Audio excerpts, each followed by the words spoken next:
नमस्कार। छत्तीसगढ़ की तमाम अहम ताज़ा और अहम खबरों के साथ आपके साथ मैं कमरुद्दीन खान हाजिर हूं। चलिए फटाफट अंदाज में खबरों की शुरुआत करते हैं। छत्तीसगढ़ के मुख्यमंत्री भूपेश बघेल ने राम मंदिर निर्माण के लिए ट्रस्ट के ऐलान पर कहा कि सुप्रीम कोर्ट ने कई महीने पहले ट्रस्ट बनाने का आदेश दिया था। आज ट्रस्ट बनाने का ऐलान करना पूरी तरह से वोट बैंक की राजनीति है। इतना ही नहीं, उन्होंने कहा कि दिल्ली में वोटिंग से पहले ट्रस्ट के ऐलान के मतलब साफ है कि बीजेपी दिल्ली में चुनाव हार रही है। कोर्ट ने आदेश किया कि 4 महीने के भीतर में ट्रस्ट बनाना है और अभी कई महीने बीत गए हैं, ये लोग ट्रस्ट बना नहीं पाया। और आज ये घोषणा करने का औचित्य क्या है? ये केवल वोट की राजनीति है। भारतीय जनता पार्टी अभी तक के राम मंदिर के नाम से केवल वोट मांगे हैं। राम मंदिर तो निर्माण का जो मार्ग प्रशस्त हुआ है उस न्यायालय से हुआ है, चाहे हाई कोर्ट इलाहाबाद की बात करें चाहे सुप्रीम कोर्ट नई दिल्ली की बात करें, इसके माध्यम से हुआ प्रशस्त। इसका अर्थ ये हुआ है कि भारतीय जनता पार्टी बुरी तरह से दिल्ली चुनाव हार रही है। पूर्व मुख्यमंत्री रमन सिंह ने राम मंदिर ट्रस्ट बनाने के ऐलान पर खुशी का इजहार किया। उन्होंने कहा कि 1540 से लेकर आज तक काफी समय बीत चुका है। पूरा देश इस फैसले का इंतजार कर रहा था। अयोध्या में भव्य मंदिर के निर्माण से पूरे देश में भारत का गौरव और सम्मान बढ़ा है। भारतीयों के, हिंदुओं के आस्था के प्रतीक रामलला को सम्मान पूर्वक मंदिर के निर्माण हो और वहाँ पे विराजे हैं, ये कल्पना और सपना हम सब ने देखा है। और निश्चित रूप से इससे पूरी दुनिया में बसे हुए हिंदुओं की भावना भी जो आहत हुई थी वो उसको एक मलहम लगेगा और एक भव्य मंदिर का निर्माण एक भारत का गौरव और सम्मान। अयोध्या में राम मंदिर के लिए ट्रस्ट की घोषणा होने के बाद नेता प्रतिपक्ष धर्मलाल कौशिक ने पीएम मोदी को इसके लिए बधाई दी। नेता प्रतिपक्ष ने कहा कि अब भव्य राम मंदिर का रास्ता साफ हो चुका है। ट्रस्ट का गठन होने के बाद अब मंदिर जल्द बनेगा। ये प्रधानमंत्री जी को बधाई देना चाहता हूँ कि जिस प्रकार से राम मंदिर अयोध्या में बने और भव्य राम मंदिर का निर्माण हो, उसके लिए मार्ग प्रशस्त हो गया है। पूरे देश में इस बात को लेकर के लोगों में उल्लास है, लोगों में खुशियां हैं कि अयोध्या में भव्य राम मंदिर का निर्माण हो। मुझे लगता है कि जिस प्रकार से ट्रस्ट को लेकर भी कहा गया था कि 3-4 महीने के अंदर में ट्रस्ट गठन हो जाएंगे और उसके बाद निर्माण कार्य प्रारंभ हो जाएगा। राम मंदिर निर्माण को लेकर ट्रस्ट के गठन पर छत्तीसगढ़ के मंत्री से लेकर सत्ताधारी कांग्रेस के नेता ने बीजेपी पर तंज कसा। सहकारिता मंत्री ने कहा कि बीजेपी सिर्फ राम के नाम पर सियासत कर रही है। जो कार्य सुप्रीम कोर्ट के निर्देश पर हो रहे हैं उसमें बीजेपी श्रेय लेने की कोशिश कर रही है। तो वहीं वरिष्ठ कांग्रेसी नेता राजेंद्र तिवारी ने कहा बीजेपी ने राम को राजनीतिक नारा बना लिया है। भारतीय जनता पार्टी केवल कहती बढ़े, करती कुछ नहीं है। राम के नाम से कई बार सरकार बनाई लेकिन राम मंदिर नहीं बने। ये तो सुप्रीम कोर्ट को धन्यवाद देना चाहिए, उनके आदेश से बन रहा है। भारतीय जनता पार्टी तो उसको राजनीतिक नारे के रूप में इस्तेमाल करती है। जय श्री राम उनका राजनीतिक नारा बन गया है, तो वो किस तरह से राजनीतिक लाभ उठाया जाए उस पर उनका ध्यान ज्यादा केंद्रित रहे। दिल्ली के नागलोई में चुनाव प्रचार करने सीएम भूपेश बघेल पहुंचे, जहां कल जनकपुरी में प्रचार कर रहे थे। आज यहां पर कांग्रेस के प्रति लोगों में रुझान है और परिवर्तन बहुत तेजी से हो रहा है। कांग्रेस की जीत हो। कल भी मैंने जनकपुरी में प्रचार किया, आज नागलोई। तो ये कांग्रेस के प्रति जबरदस्त रुझान है। बहुत जल्दी एनजीओ की आड़ में 1000 करोड़ के भ्रष्टाचार के मामले में सीबीआई ने भोपाल में छत्तीसगढ़ के 12 अफसरों के खिलाफ एफआईआर दर्ज कर ली है। इनमें 6 आईएएस अफसर शामिल हैं। हाईकोर्ट ने इस मामले में 30 जनवरी को सीबीआई को एफआईआर दर्ज करने के आदेश दिए थे। रायपुर के माना स्थित दिव्यांग जनों के लिए राज्य निःशक्त जन स्रोत संस्थान नाम से एनजीओ चलाई जा रही थी। इसमें रायपुर के कुंदन ने हाईकोर्ट में जनहित याचिका देकर करोड़ों के भ्रष्टाचार का आरोप लगाया था। वहीं इस मामले में प्रदेश को 2 आईएएस अफसर सतीश पांडे और बाबूलाल अग्रवाल की रिव्यू पिटीशन पर हाईकोर्ट ने फैसला सुरक्षित रख लिया है, जबकि शासन की पुनर्विचार याचिका पर हाईकोर्ट में 7 फरवरी को सुनवाई होगी। बता दें कि याचिकाकर्ता कुंदन सिंह ने एनजीओ की आड़ में फर्जी कर्मचारियों के नाम पर लाखों के वेतन निकालने और मशीन खरीदी के नाम पर भी घोटाले का आरोप लगाया है।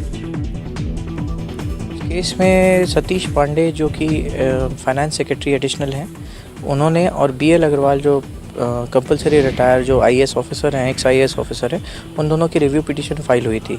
ये दोनों ही रिव्यू पिटीशन में आज ऑर्डर सुरक्षित करके रख लिया गया है एंड इसमें कल तक फैसला आ जाएगा। शासन ने भी जी, शासन का रिव्यू पिटीशन फाइल हुआ है and original documents are needed by the court. 7 तारीख के लिए रखा गया तो उसको 7 तारीख को उस पर सुनवाई होगी। सीबीआई ने अननोन पर्सन्स के खिलाफ 420, 467, 468, 471, 120B, 409, 13D और प्रिवेंशन ऑफ करप्शन एक्ट के तहत और अन्य धाराओं के अंदर इसमें अपराध पंजीबद्ध कर लिया। किसी पर्टिकुलर व्यक्ति के ऊपर एफआईआर दर्ज नहीं हुआ है और माननीय न्यायालय का आदेश ये नहीं था कि व्यक्तियों के ऊपर एफआईआर हो जाए।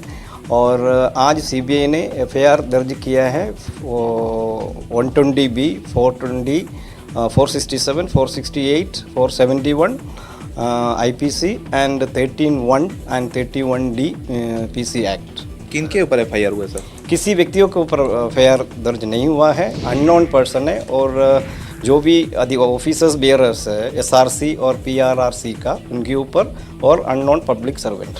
जी, आज और शासन भी कुछ आपने पुनर्विचार याचिका दायर की है, इसके लिए भी काफ़ी अटकलें चल रही है। नहीं, पुनर्विचार याचिका दायर किए थे, वो माननीय न्यायालय में सब जुडिस है, उसके संबंध में अभी कोई वक्तव्य देने के लिए तैयार नहीं हूँ। That matter is sub judice before the honourable court. जी, अभी एफआईआर हो गया है, अब क्या होगा? नहीं, बाकी जब माननीय न्याय के आदेश के साथ डॉक्यूमेंट वगैरह जब करेंगे, इन्वेस्टिगेशन स्टार्ट होगा। एफआईआर के बाद जो प्रोसीजर है। धान खरीदी पर मंत्रियों के अलग अलग राय सामने आ रहे हैं। मंत्री टीएस सिंहदेव प्रदेश सरकार को धान खरीदी की समय बढ़ाने की सलाह दे रहे हैं। टीएस सिंहदेव ने कहा कि सरकार को लचीला होना चाहिए, जबकि खाद्य मंत्री अमरजीत भगत ने धान खरीदी की तारीख नहीं बढ़ाने की बात से इनकार कर चुके हैं। दिक्कतें आ रही हैं, उठाव की दिक्कत हो सकती है या धान रखने की फड़ वगैरह में कमी हो सकती है किसी कारण से। अगर ऐसी कोई परिस्थिति आती है तो मंत्री जी जो हैं, खाद्य मंत्री जी, इनके पास डेली आंकड़े आते हैं, डेली खरीदी की बात आती है, तो ये बेहतर निर्णय लेने की स्थिति में। स्वास्थ्य मंत्री टीएस सिंहदेव के बयान के ठीक बाद प्रदेश के खाद्य मंत्री अमरजीत भगत ने उल्टा बयान दिया। उन्होंने कहा कि 15 तारीख तक बाकी बचे किसानों की धान खरीदी की जाएगी। ऐसे में धान खरीदी की तारीख बढ़ाने की जरूरत नहीं पड़ेगी।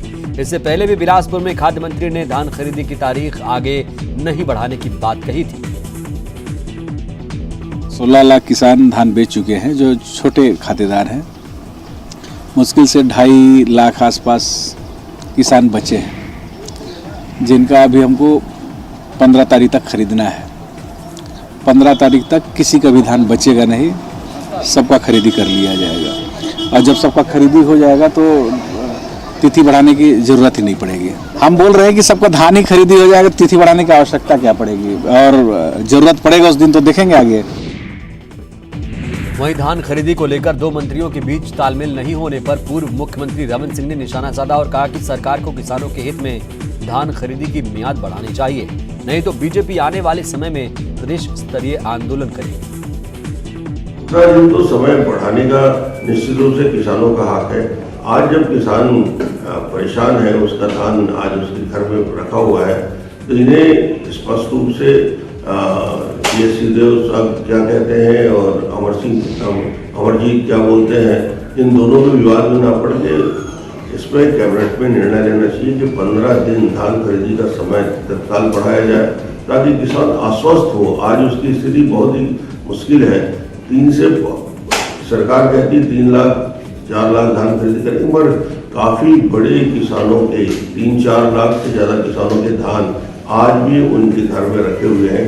उनके खरीदी के लिए स्पष्ट रूप से आज धान खरीदी की मियाद को लेकर मंत्री प्रेमसाय सिंह टेकाम ने कहा कि अगर जरूरत पड़ी तो धान खरीदी की तारीख बढ़ाई जाएगी।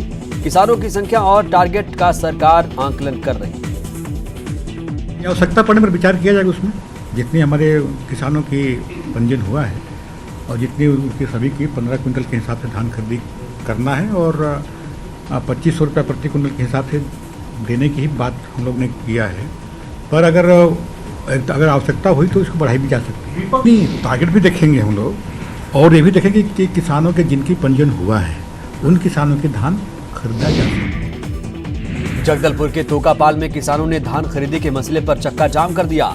धान खरीदी नहीं होने की वजह से किसान सड़क पर उतर आए, जिससे तुर्कापाल में NH30 पर जाम लग गया। सड़क के दोनों तरफ गाड़ियों की लंबी लंबी लाइनें लग गईं। धान खरीदी केंद्रों में बारदाना नहीं होने की वजह से धान खरीदी बंद कर दी गई थी, जिसके कारण बारिश में धान भीगने से किसानों को काफी परेशानी उठानी पड़ी, जिसके बाद किसानों ने चक्का जाम कर दिया।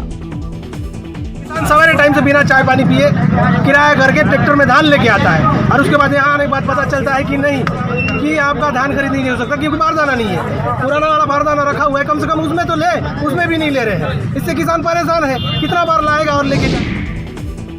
छत्तीसगढ़ की भूपेश सरकार अपने 1 साल के कामों को रिपोर्ट कार्ड पेश करेगी। दिल्ली में 6 फरवरी यानी गुरुवार को कांग्रेस आला कमान के साथ मुख्यमंत्री भूपेश बघेल की महत्वपूर्ण बैठक होने जा रही है। पहले 4 फरवरी को ये बैठक प्रस्तावित थी, लेकिन दिल्ली चुनाव के मद्देनजर अब ये 6 फरवरी को हो रही है। इस बैठक में सीएम बघेल के अलावा चरणदास महंत, मंत्री ताम्रध्वज साहू, मंत्री टीएस सिंहदेव के साथ पीसीसी अध्यक्ष और विभागीय मंत्री भी शामिल होंगे। बैठक में राज्य सरकार की अब तक के कार्यों, विभागीय समीक्षा और विभागीय मंत्रियों के कामकाज को लेकर भी चर्चा होगी। 4 तारीख को संभावित बैठक थी, अब वो 6 के लिए पोस्टपोन हो गई थी। दिल्ली में राहुल जी की भी सभाएं चल रही थी लगातार, तो कल बैठक हो सकती है। शायद चरणदास जी महंत का मैंने सुना था कि उनको भी जाना है, ताम्रध्वज साहू जी को और मेरे को, पीसीसी प्रेसिडेंट साहब हैं वो ज़रूर रहेंगे। मेरे को भी उम्मीद यही है कि ज़्यादा बात सरकार के कामकाज को लेके, और हो सकता है कि जो जा रहे हैं उनसे व्यक्तिगत जो भी उनके विभाग की बातें हैं। छत्तीसगढ़ में सरकार की उदासीनता के कारण गरीब बच्चों की अच्छी शिक्षा पर ग्रहण लग सकता है। गरीब बच्चों को अच्छी शिक्षा उपलब्ध कराने के उद्देश्य से शिक्षा का अधिकार कानून लागू किया गया है, लेकिन केंद्र सरकार के साथ ही राज्य सरकार भी इससे लेकर उदासीन है। प्रदेश में करीब 7200 निजी स्कूल हैं और इन स्कूलों में शिक्षा का अधिकार कानून के तहत 25% गरीब बच्चों को प्रवेश दिया जाता है। गरीब बच्चों की फीस का भुगतान प्रति बच्चा प्राइमरी स्कूल के लिए 7,000 और मिडिल स्कूल के लिए 11,400 रुपए का भुगतान केंद्र और राज्य सरकार मिलकर करते हैं, लेकिन ये भुगतान पिछले 2 साल से लेकर 4 सालों तक नहीं हुआ है। ना मिलने की बड़ी दिक्कत क्या हो रही है कि जो जिन स्कूलों में जो छोटे स्कूल हैं, जो छोटे पिछड़े इलाकों के हैं, उन स्कूलों में तनख्वाह तक समय पे नहीं मिल पा रही टीचरों को, ना वो बिजली बिल भर पा रहे हैं। कुछ चीज़ें जैसे टाइम लिमिट की रहती है, जैसे पीएफ रहता है, ईएसआई रहता है, उसमें सब दिक्कतें जा रही हैं। अगर सरकार ने जल्द निवारण नहीं किया इस समस्या का, हमने बार बार मांग की है, इसका अगर जल्द निवारण नहीं होगा तो स्कूल बंद होने की स्थिति पे आ जाएंगे। ये जो आरटी के जो पैसे आते हैं, कुछ आपके भारत सरकार से भी पैसे आते हैं, कुछ हम लोग देते हैं, 60-40 का उसमें रेशियो रहता है। जो 60 जो आना चाहिए था वो लगातार वहाँ से मिल नहीं रहा है। लगातार हम लोग यहाँ प्रस्ताव भेज रहे हैं, हमारे अधिकारी वहाँ जाते हैं, बैठक करते हैं, हाँ करते हैं कि देंगे, लेकिन देते नहीं हैं, ये जैसा उनका स्टैंड है। और जो हमारे जो यहाँ की जो शेष राशि 40% में वही हम लोग दे रहे हैं, जहाँ जहाँ अगर मिला है तो राज्य। छत्तीसगढ़ में अब अपना आशियां बनाना महंगा हो गया है। प्रदेश की सीमेंट कंपनियों ने दाम 10 से 20 रुपए प्रति बैग तक बढ़ा दिया है, जिसका सीधा असर घर बनाने वालों की जेब पर पड़ेगा। दरअसल प्रदेश की सीमेंट कंपनियों ने दाम 10 से 20 रुपए तक बढ़ा दिए हैं, जिसकी वजह से अब तक 230 से 240 रुपए तक बिक रहे सीमेंट की कीमत 250 से 260 रुपए तक पहुंच चुकी है। सीमेंट कंपनियां काफी समय से कोशिश में थी कि दाम बढ़ाए जाएं। करीब सप्ताह भर पहले दाम में बदलाव किया गया है, जिसका असर अब देखने को मिलेगा। प्रदेश के सरकारी स्कूलों में शिक्षकों को अंग्रेजी सिखाने के लिए अभियान चलेगा। स्कूल शिक्षा विभाग ने शिक्षकों के लिए इंग्लिश क्लास शुरू करने का फैसला लिया। स्कूल शिक्षा विभाग के प्रमुख सचिव ने क्लास में शामिल होने के इच्छुक शिक्षकों को अपना नाम भेजने के लिए कहा है। प्रदेश में अप्रैल महीने में 1000 शिक्षकों को अंग्रेजी सिखाने के लिए कैंपेन का आयोजन किया जाएगा। छत्तीसगढ़ में हुए पंचायत चुनाव के नतीजे को लेकर बीजेपी के पूर्व प्रदेश अध्यक्ष और नेता प्रतिपक्ष धर्मलाल कौशिक ने कांग्रेस की जीत पर आरोप लगाया। उन्होंने कहा कि कांग्रेस अगर लोकतंत्र की हत्या कर जीत का दावा कर रही है तो ऐसी जीत उन्हें मुबारक। उन्होंने आगे कहा कि जीते हुए लोगों को प्रमाण पत्र नहीं दिया जा रहा है। कई जिलों में बीजेपी समर्थित प्रत्याशी धरना दे रहे हैं। राज्य सरकार पर जीते हुए प्रत्याशियों को डराने का भी आरोप लगाया। मालूम कि दिल्ली का डर है कि काहे का दबाव है इनके ऊपर कि क्या दिखाना चाहते हैं कि एक एक भया दोहन करके यदि कोई उसमें सफलता अर्जित करे तो ये सफलता नहीं है। हमारे 2 जनपद सदस्य जीत करके आ गए हैं, उनके हाथ में गणना पत्रक है, किंतु वहां पर दबाव में पार्टी के प्रशासनिक अधिकारी के द्वारा जो हारे हुए हैं उनको जीत का प्रमाण पत्र दे दिया गया है। लगभग कमोबेश स्थिति प्रदेश में रही है। इनका दावा खोखला है, प्रशासनिक जितना दुरुपयोग कर सकते हैं इन्होंने किया है और उसमें इनकी कोई बहादुरी नहीं है। जिस प्रकार से सत्ता का दुरुपयोग करके ये नेता प्रतिपक्ष धर्मलाल कौशिक के उस बयान पर मंत्री प्रेमसाय सिंह टेकाम ने तंज कसा, जिसमें नेता प्रतिपक्ष ने सरकार पर भया दोहन कर पंचायत चुनाव में जीतने का आरोप लगाया था। इस पर पलटवार करते हुए स्कूल शिक्षा मंत्री प्रेमसाय सिंह टेकाम ने कहा कि सावन के अंधे को सब हरा हरा दिखता है और जो जैसा रहता है वैसा ही सोचता है। 2 उपचुनाव हुए, दोनों में वो परास्त हुए, दोनों में हम लोग जीते। तो ये आदरणीय भूपेश बघेल जी की जो सरकार है, जो सब पूरे समग्र रूप से जो काम कर रहा है, देश के ये प्रदेश की भलाई के लिए काम कर रहा है, ये प्रमाण पत्र वहाँ के लोगों ने दे दिया। उस सावन के अंधे को हमेशा हरा ही दिखता है, जो जैसे भारतीय जनता पार्टी को पंचायत चुनाव में जीतने वाले अपने समर्थित उम्मीदवारों के हाईजैक होने का डर सता रहा है। वहीं जीत के बाद अपने समर्थकों के साथ प्रत्याशी पूर्व मुख्यमंत्री रमन सिंह के घर रोज पहुंच रहे हैं। जीतने वाले प्रत्याशियों का कहना है कि जीत के बाद उन्हें कांग्रेस की तरफ से संपर्क किया जा रहा है, लेकिन सभी जीतने वाले बीजेपी के साथ ही रहेंगे। सुपरफास्ट छत्तीसगढ़ में वक्त एक छोटे से ब्रेक।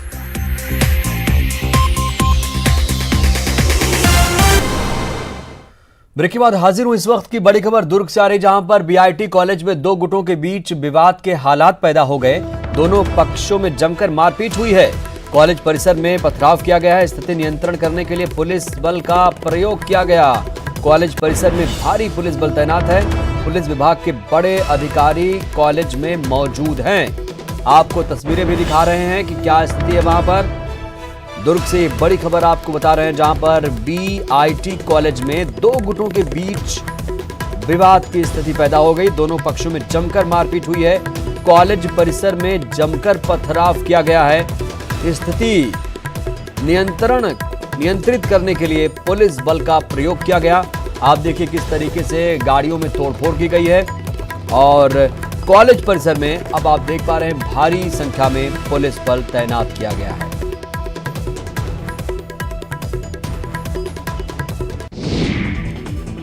दुर्ग में कोरोना वायरस के 3 संदिग्ध मरीज मिले। ये तीनों एक ही परिवार के सदस्य हैं और चीन से लौटे हैं। इनके ब्लड सैंपल जांच के लिए पुणे लैब भेज दिए गए। प्रशासन के मुताबिक एहतियातन ये कदम उठाया गया। कॉलोनी में एक परिवार जो कि चाइना से ट्रैवल करके आया है, उनकी सहमति से परिवार के 3 सदस्य हैं, उन तीनों के सैंपल भेजे गए हैं। ये एक कंप्लीटली एहतियातन स्थिति ये निर्मित हुई है। इसमें कतई ये कंक्लूड नहीं करना चाहिए कि संबंधित व्यक्तियों को कोरोना वायरस से वो पीड़ित हैं। इनफैक्ट जो सैंपल भेजा गया है उसका रिपोर्ट 2 दिनों में अपेक्षित है।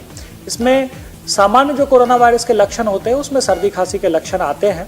परिवार के एक सदस्य को सर्दी खांसी है, बट ये हम आप किसी को भी हो सकता है, ये बहुत ही सामान्य लक्षण है। इसका कहीं भी कोरोना वायरस से कंफर्म टेस्ट कहा जाना संभव ही नहीं हो सकता है। तो उसकी रिपोर्ट हमको 2 दिनों में प्राप्त। बलौदा बाजार में कोरोना वायरस को लेकर जिले में सतर्कता बरती जा रही है। कोरोना को लेकर जिला अस्पताल को नोडल सेंटर बनाया गया है। जो संभावित मरीज होंगे या जो भी चाइना, नेपाल या मलेशिया जहाँ से यात्रा करके उस तरह के जो आए होंगे पैसेंजर्स, उनकी हिस्ट्री के हिसाब से यदि सस्पेक्टेड केस मिलता है तो उनको भर्ती करने की व्यवस्था की है।